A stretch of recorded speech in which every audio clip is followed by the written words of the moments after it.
معزز او محترمو او زما درنو خوږو مسلمانانو وروڼو تاسو انتظار ډیر وکړو علما تاسو ته تقریرونه مکو موسم هم داسې خراب دی موسم هم داسې خراب راغلی دی خو زه د خپل وس مناسب سره یو دوه کلمات د دې لپاره چې تاسو هم په دې باندې عمل وکړئ او زه هم په دې باندې عمل وکړم او د دې حدیث تلان دی چې خیر الکلام ما قل ودل بهتر خبره هغه ده چې هغه لګوي او د انسان د آخرت په کار باندې راشي دا چونکې حدیث د رسول الله صلی الله علیه وسلم دی نو لږې خبرې به وکړو خو چې په هغې باندې په شریکه باندې عمل وکړو اول پې نظر وکړم او بیا پې تاسو وکړئ او زمونږ د آخرت لپاره سرمایه وګرځي معزز او محترمو مونږ تفریق نه پیدا کوو مونږ دا چا پسې بدې خبرې نه کوو خو دونه خبره به انشاءالله تاسو ته کوو چې د فتنې زمانه راغلې ده حدیث کې راځي د الله پیغمبر صلی الله علیه وسلم فرمایي زه په خپل امت باندې په دې باندې نه یریږم چې زما امت په کفر کې مبتلا شي په شرک کې مبتلا شي خو زه په خپل امت باندې په دې اشیاء باندې یریږم چې کثرت د مال به راشي مال به زیات شي او د مال د زیاتېدو د وجې نه به د دوی دین کمزوري شي او د دوی به د دنیا سره محبت راشي تاسو مونږ ټول د خپل ځان ته سوچ وکړو مونږ خلاص الحمدلله ټول پټ او ماړه شو او ما ته هغه ورځې یادې دي چې زمونږ مشرانو به برودې هغه راپرې کړې د دې غره نه او د تنګي په تاڼې ډاک کې به یې ور واچولې او ناست به ورته چیونه به یې څکل داسې خلک په اوس هم ناست دي په هغې کې چې دې بروزو کې به ناست او دې غره ته به لاړل سکاره به یې جوړ کړو هغه به بیا راواغستل په دې علاقو کې به یې خرڅول د معیشت تکلیفو د پیسو تکلیفو د خوراک تکلیفو خو یو خبره درته کوم تاسو مانه مه خفه کیږئ پیسې کمې وي خو ایمان ډېر او پیسې کمې وي او د زړه اطمینان ډېر او که چېرته د انډ او د اګو سره به دې ډوډۍ وخوړه او خپله غوا به دې ولشله او بچو ماشومانو به دې په پیو مستو سره ډوډۍ وخوړه خپل سوکړک به دې وخوړه حلال سوکړک به دې وخوړه نو معیشت کم او بنګلې کمې وي زه کله ناکله ویم جوماتونه کچو خو ایمانونه پاخو اوس جوماتونه پاخو شو خو ایمانونه کچه شو نو پخوا جومات کچاو کور دې هم کچاو غني او دانې به هم کمې وي په تکلیف سره خو دا ده چې ایمان دکې و حیا دکې وه پرده دکې وه غیرت دکې و د دین محبت و دکې د الله او د رسول صلی الله علیه وسلم مینه و دکې دا ټول اشیاء چې نه راجمع شو نو دا زمونږ په پښتون قوم کې نه راجمع و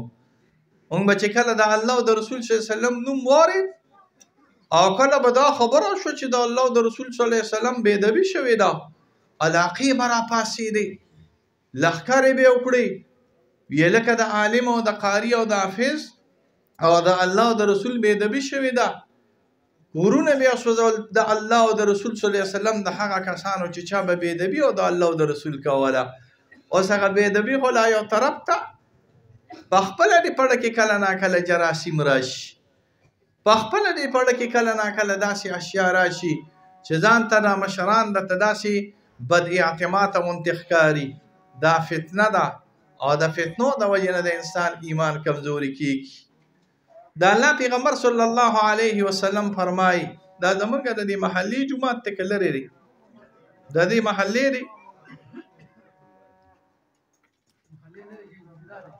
بس اوس یو فتوا راته جاري شو نو د فتوې د پاسه فتوا نه کېږي که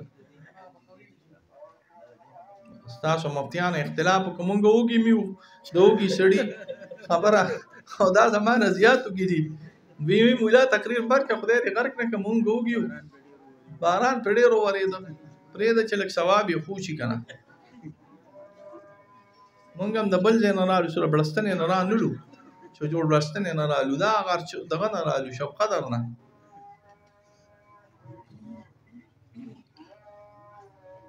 درود شریف وایي اللهم صل علی محمد. نو د فتنې زمانه راغلی ده. حدیث کې راځي د الله پیغمبر صلی الله علیه وسلم فرمایي چې د فتنې په زمانه کې په دین باندې عمل داسې دی لکه انسان بل ډیوه په هوا کې وړي. د انسان بل ډیوه خو په هوا کې نشي وړي کنه. یا د فتنې په زمانه کې په دین باندې عمل داسې دی لکه انسان سکروټه راوالي او په لاس کې ونیسي او په دې باندې ضبط کوي. خو د فتنې د زمانې اجر هم زیات راغلی دی چې سړی عمل کوي. حدیث کې راځي صحابه د الله پیغمبر صلی الله علیه وسلم ناستو د الله پیغمبر صلی الله علیه وسلم سره. حضور صلی الله علیه وسلم ته په مینه باندې کتل او بیا چې د مینې داسې کتلو شي نو بیا هر سړی وایي چې زه د خپل مشر ته داسې یو خبره وکړم چې زما دا مشر زما نه راضي شي. نو دا خو عاشقان وو د رسول الله صلی الله علیه وسلم. ورته وایي د الله پیغمبر مونږ ستا وروڼه یو. وایي نه تاسو زما وروڼه نه یې. او چې تاسو مشران زه اکثر پیژنم او ما له راشې او ما سره خواته کښېنې او ما ته وایي چې مفتي صاحب مونږ ستا وروڼه یو او زه درته یم زما خپل کار کوه ته پکې زما د کوم طرفه رور راغلی نو تاسو به خوشحالېږئ او که خفه کېږئ به که چې زما تا سره څه کار راغلی دی. خو ملا صاحب زه تا ته ځکه وایم چې ته زما ورور دی چې پټکې دې په سر دی عزت ته له درکوم نور زما ستا خو هېڅ کار نشته. نو د الله پیغمبر صلی الله علیه وسلم ورته وایي نه خوښې دا خوښې زما له طرف نه دا په حدیث کې نه دي. نه تاسو زما وروڼه نه یې. وایي ښه چې مونږ ستا وروڼه نه یو نو مونږ ستا سیو او ستا وروڼه څوک دي؟ وایي تاسو زما اصحاب یې اصحاب او زما وروڼه هغه کسان راغلي دي چې زه یې نه یم لیدلی او په ما باندې ایمان راوړي او زما وروڼه هغه کسان راغلي دي چې زه یې نه یم لیدلی او په ما باندې عاشقان دي. او حدیث کې د الله پیغمبر صلی الله علیه وسلم صحابو ته وایي چې دین 100% شي 100 حصې شي. تاسو د خیر په زمانه کې یې دین چې 100% شي او 100 حصې شي او تاسو په 100 کې په 90 باندې عمل وکړئ 90 باندې عمل وکړئ او 10 پرېږدئ بیا به الله تعالی تاسو نه ناراضه وي. او زما امتیان ناروان دي ډېر لرې زمانو کې به زما عاشقان ناروان دي. زه به یې لیدلی نه یم دین چې 100% شي 100 ضایع شي او هغوی صرف په 10% باندې عمل وکړي او په 90% به کې خو زمانه به د فتنې راغلي الله به بیا هم د دوی نه راضي راغلی وي. نو زمانه د فتنې ده په دې کې لږ غوندې دین باندې چې عمل وکړي لږ غوندې چې د عالمانو سره کښېنې لږ غوندې چې د دیندارو سره کښېنې لږ غوندې چې د اهل خیر سره کښېنې نو تاله به الله تعالی ډېر لوی خیر او فضل او برکت درکړي. پاتې لا ده چې مدرسه کې خدمت کې پاتې لا ده چې بچی د عالم وي پاتې لا ده چې بچی د حافظ وي پاتې لا ده چې د دې حفظ او د دې بچی خیرونو او برکتونه الله تعالی ستا دې کور ته راولي. نو شکر وباسئ ګورئ تمان خیلو دا د الله یو لوی عظیم نعمت او خیر دی چې دا مدرسه په دې علاقه کې نه راغلې ده.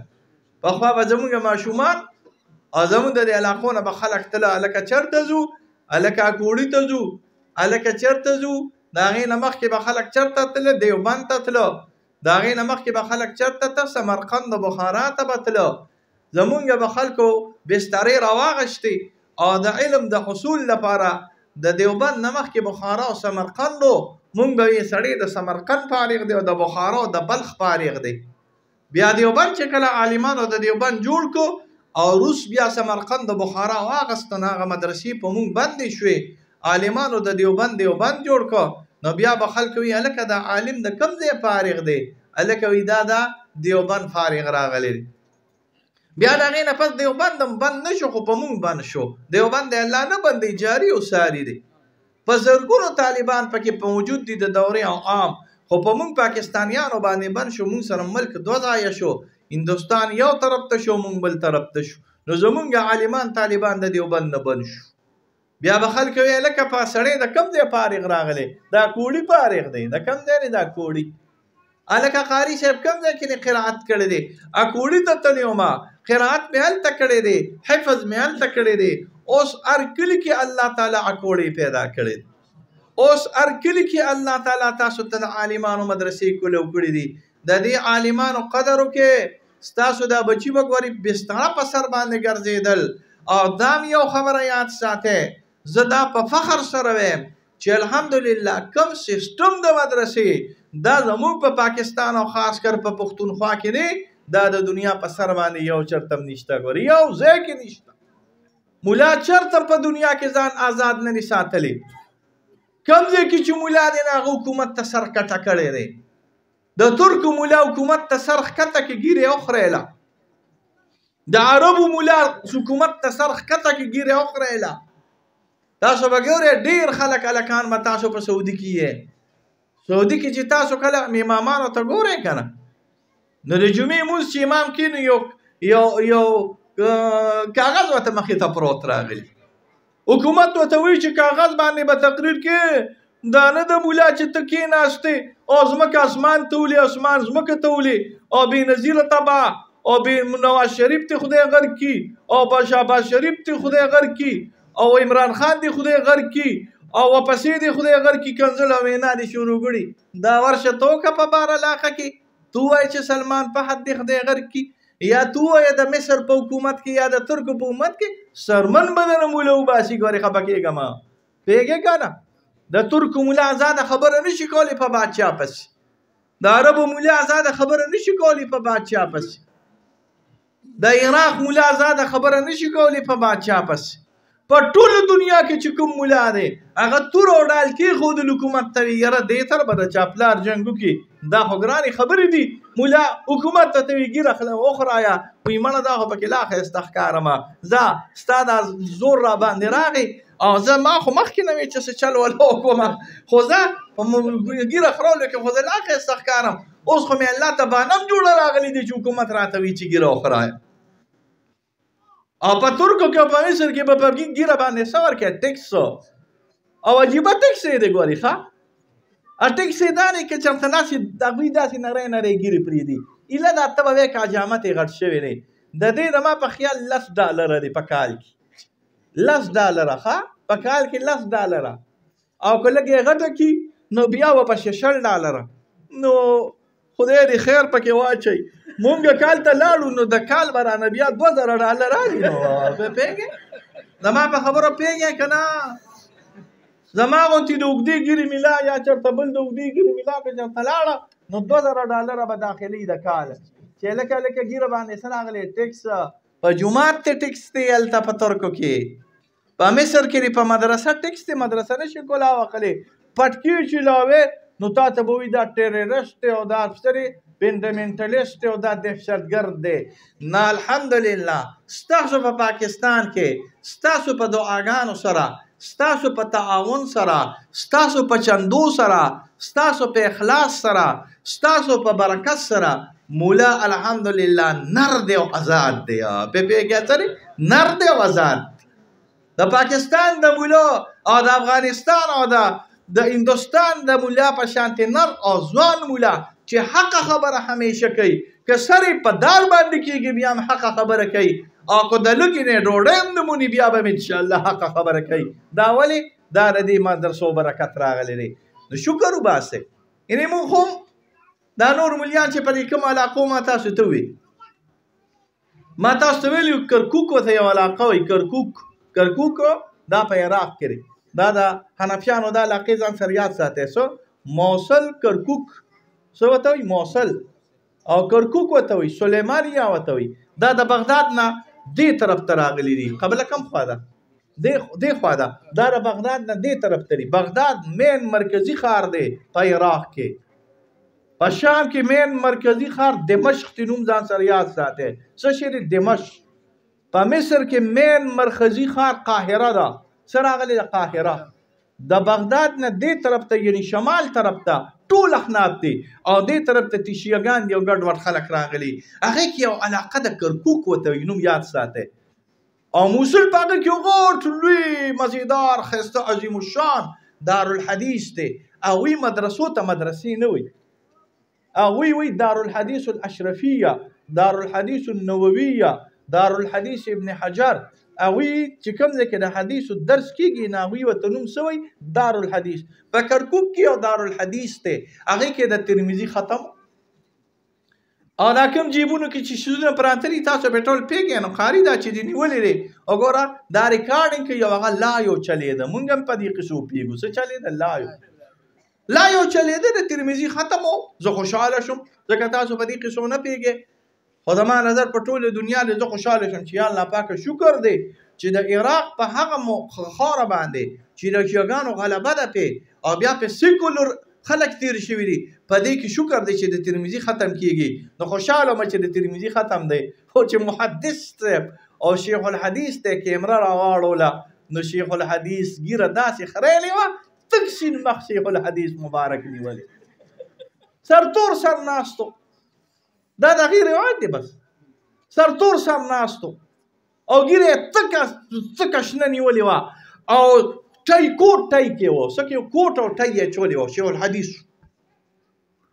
سخت مې خفه شو خو ما وی زه په دې طالبانو کې خو به چېرته د سړي زوی پیدا شي نو تقریبا زما په خیال باندې 40-50 طالبان د حدیثو ناستو د حدیثو اخر د ترمذي درس کېده نو کیمره صاحب الکیمرې راواړوله او دا طالبان یې پکې راوړل قسم دی په الله باندې که د یو طالب د شیخ الحدیث سره د یو طالب د حدیثو په مخ باندې ګیره راغلې وه ټولو ګیرې خریلې وې لکه د دې مثال داسې دی چې مولیانو او ټولو مولیانو ګیرې خریلې وې اوس تاسو سوچو کې موږ د هغه ځای نه دې پورې ناست یو موږ کې چې اوس یو مولا راشي او لنډه ګیرې وي که نه نو موږ ته داسې ګورې خدای دې غرق که دا ګیره دې ولې لنډه کړې دې ته موږ مقراض وایو څه ورته مقراض دا مرض هم چېرته اورېدلی دی مقراض مرض پېژنې که نه هسې بس هغه د روجو مله پخ کړي دي د دوی په غوږ باندې د جبرائیل علیه السلام تلاوت دې لګي نو پاتې لا داسې زما تقریر پې نه ولګي او که نه ما ته پته ده چې دا روجې تاسو نه ټکوالې که نه تاسو په دې خولو باندې غوږونو باندې څو لګېدل نه نو که اوس یو مولا وي او نری ګیرې یې لنډه کړي نو څنګه به بدې ښکاري نو چې اوس مونږ ټول مولیان دې ځای نه هغه ځای پورې کښېنو ګیره هم خریلې الله دې په امان کې وساتي او تاسو هم راته ټول ګیرې خریلې ناست یې او مونږ د بخاري او د ترمذي درس کوو نو بدې به ښکارو که ښه به ښکارو بدې به ښکارو امامت یې بې ګیرې کوي ګیرې خریلې امامت یې کوي سرتور سر باندې ولاړې ګیرې خریلې امامت یې کوي په کوټ او په پینټونو کې امامت یې کوي دا ورځې د باندې را روانې دي الله دې په موږ نه راولي الله دې دا داسې ورځ نه موږ په امان کې وساتي چې موږ ته ګیرې خریلې ملا ودرېږي او خلک دا بد هم نه ګڼي چې لکه ګیرې خریلې ملا دی او سرتور سر ولاړ نه دا غریبانان دا د سوکړک والا مولیان دا د شملو والا مولیان دا تاسو چې ورپسې ټوکم کله نا کله د ظالم زامنو کوئ چڼې راغلي دي او وظیفه غواړي تاسو ته هم ګناه نشته که شته وی نشته راته که نه مولا وی تروړه خو یې 3,000 ته ورسېده نو یا به یې تاله ګټمه او یا به یې بچوله ګټمه موږ له پکې لږه لږه حصه کوه خیر دی ستا په دې رزق کې به الله برکت اچي دې چڼو له دې طالبانو له لږه غونتې حصه کوه او چې لږه غونتې سر د خپل رزق نه د دې ماشومانو کوله چې ستا په دې کلي کې ډېره دي ستا په رزق کې به الله تعالی خیر او برکت اچوي او زمونږ دا عقیده ده ویرزقه من حیث لا یحتسب مولیانو قاریانو خفه کېږئ ما دا خو 3,000 دي هسې خبره کوم الله دې نه رسوي ښه خو که 10,000 تروړه شوه که نه بیا به هم راته تیاره ملاویږي انشاءالله به پوهېږې خو په تاسو خفه یو په چا خفه یو په تاسو قسم دې په الله 3-4 ورځې مې شوې په تاسو خفه یو مونږ ته الله تیارې راکوي مونږ یې کور کې ډېرې کمې ډوډۍ خورو ګورې دا مې یاد سات زما به دې میاشت کې چېرته یو ډوډۍ هم کور کې نه وي خوړلې دا څونه غټه خبره یو میاشت ما چېرته کور کې ډوډۍ هم نه خوړل دا لوږې او تندې زمونږ د مولیانو په نصیب رسېدلي دي ګورې ښه دا لوږې او تندې مونږ همیشه تاسو ډوډۍ خورو دعاګانې درته کوو خو تاسو باندې خفه یو الله هم دا ژوند اسان کا الله هم د تکلیف او مصیبت نه سره زمونږ په امان کې وسات تاسو چې ورکوټې غونټې که کوړکې پوخ کې او د خپل مولا پکې خیال وساتئ او د خپل قاري او طالب پکې خیال وساتئ او دا ماشومان لکه د کانتر غونتې راغلي ماشومان وي ډېر دوی په مدرسه کې ستا دا ډوډۍ خوري نو موږ تاسو ته دعاګانې کوو دا ستاسو خیر او برکت دی چې دا مدرسې جاري دي دا یوازې زما توره نه ده دا نه یوازې د قاري صاحب توره ده نه د عثمان توره ده نه د مولا صاحب توره ده دا ستاسو توره ده او دا زمونږ توره ده زمونږ او ستاسو دا دواړه تورې چې یو ځای شوي دي نو دا مدرسه قایمه شوې ده الله دې دا مدرسه شاد او آباد ساتي تکلیف او مصیبت نه الله سره زما په امان کې وساته غلط خلک دي د غلطو خلکو نه الله په امان کې وساته هغه کاشف راته په غوږ کې شوې خو غیره شو راته یاد شوه د ناکارو خلکو نه الله په امان کې نورو سره خو به ګورو خو دلته وي چېرته شیعګان پیدا شوي دي الله دې په خپل قهر باندې تباه برباد کړي ناکاره خلک دي وصلی الله علی خیر خلقه بس دعا کوو درس بندي وکړئ که نه ښه وخت لږ دی ښه کارونه